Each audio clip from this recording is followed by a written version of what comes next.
Dobrý deň, vážení diváci. Vítam vás z priestorov Mestského úradu v Roudnici nad Labem z nášho provizorného štúdia, v ktorom by sme vám radi priblížili reláciu s názvom Duel, v ktorej vám chceme predstaviť osobnosti tohtoročných kandidátov komunálnych volieb a ich programov. Ako bude relácia prebiehať?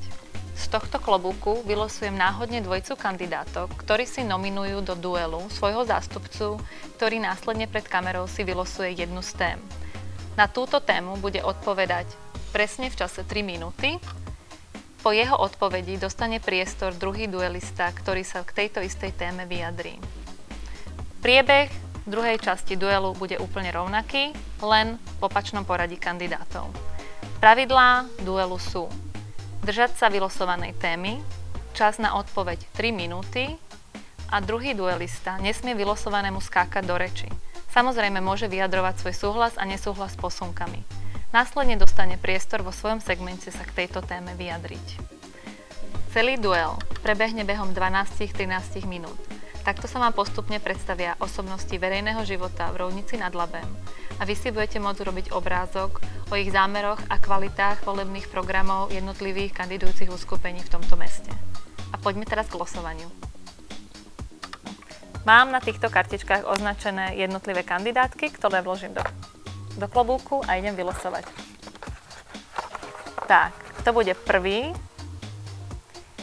číslo 10, ODS, a k nemu sa pridá ďalší kandidát, číslo 5, Áno 2011. To sú naši prví duelisti. Idem vylosovať druhých duelistov, takže prvý zo skupiny bude číslo 4, ČSSD, a to sa k ním pridá číslo 6, Spoločne pro Roudnici nad Labem. Pokračujeme ďalej.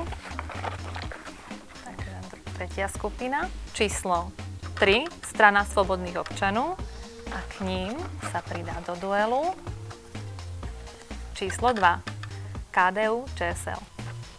A pokračujeme štvrtou skupinou. Takže prvý bude číslo 1, Voľba pro mesto.